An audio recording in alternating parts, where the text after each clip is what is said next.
La vie de Craig Tadford ressemble à celle de tous les autres hommes d'affaires qui réussissent.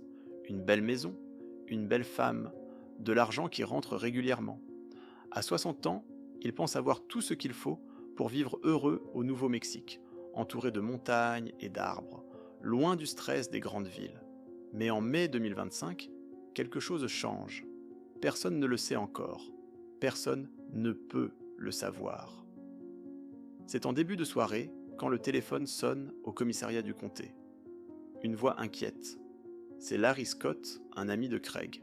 Il dit quelque chose qui va déclencher une enquête qui durera des mois. Personne ne peut joindre Craig. Sa femme non plus. Ça fait presque 2 mois qu'on ne les a pas vus. Ça n'est pas normal. Craig répond toujours, toujours. Et puis il y a ce détail qui change tout. Personne ne comprend pourquoi. Craig et sa femme ont disparu ensemble. Pas de notes, pas d'explication. Juste disparu. Les enquêteurs commencent à chercher. D'abord, ils pensent à une fugue. Peut-être qu'ils se sont enfuis ensemble quelque part. Peut-être qu'il y a eu un problème matrimonial. Peut-être. Mais alors l'argent commence à bouger. Quelqu'un utilise les comptes bancaires de Craig. Quelqu'un achète des maisons. Quelqu'un achète des voitures. Qui dépenserait l'argent d'un homme disparu? Seulement quelqu'un qui sait où il est. Seulement quelqu'un qui a quelque chose à cacher. Les semaines passent. Les flics fouillent partout. Pas de corps, pas de preuves, rien. Juste le vide. Juste des questions sans réponse. Et l'argent qui continue de circuler. Comme si Craig était toujours vivant. Comme si quelqu'un vivait à sa place. Puis vient ce moment où la police obtient enfin un mandat.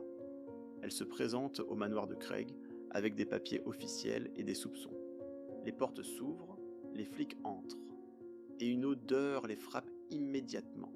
Cette odeur, c'est l'odeur de la décomposition. C'est l'odeur de la mort qui reste prisonnière. Ils ne le savent pas encore, mais ils marchent sur une tombe. À quelques mètres de là où les gens entraient pour boire du café. À quelques mètres de là où on aurait pu manger des repas le soir. À quelques mètres de là où personne ne pensait chercher. La police fouille la propriété. Ils cherchent partout, sous les fleurs, dans les coins, dans les dépendances. Et puis quelqu'un remarque la terre. Elle n'a pas l'air ordinaire, elle a l'air retournée, elle a l'air fraîchement travaillée, même après des mois. Et cette odeur ne vient pas de la maison, elle vient de là, de sous la terre. Craig Tadford est enterré sous son propre manoir, à seulement 2 mètres de la surface, caché, recouvert de produits chimiques qui sont censés masquer l'odeur. Mais ça n'a pas vraiment fonctionné, l'odeur s'échappe toujours.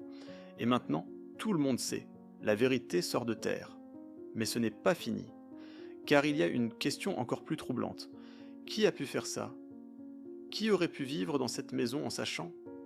Qui aurait pu boire le café au matin en pensant à ce qui était enterré dehors? C'est la question que les enquêteurs se posent, et la réponse va les glacer.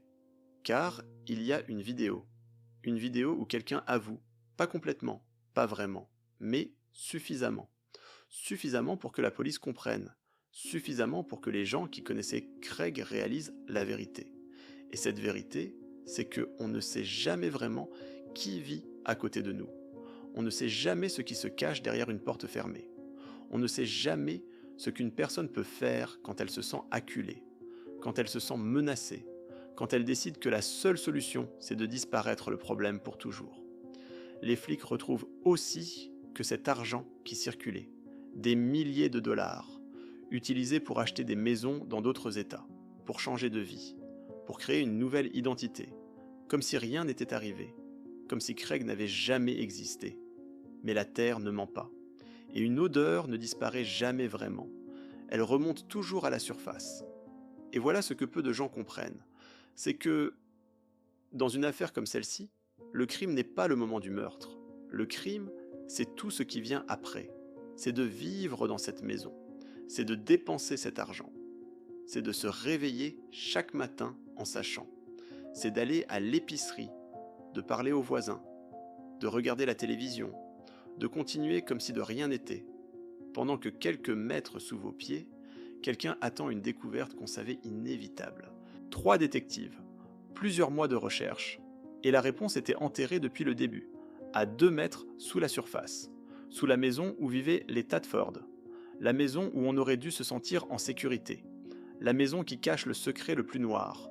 La prochaine fois que vous croiserez quelqu'un dans la rue, vous ne saurez pas. Vous ne pouvez pas savoir, et c'est ça qui reste, cette incertitude, cette pensée, que sous chaque surface ordinaire, il y a peut-être quelque chose de terrible, peut-être une vérité qu'on ne découvrira que quand l'odeur devient trop forte.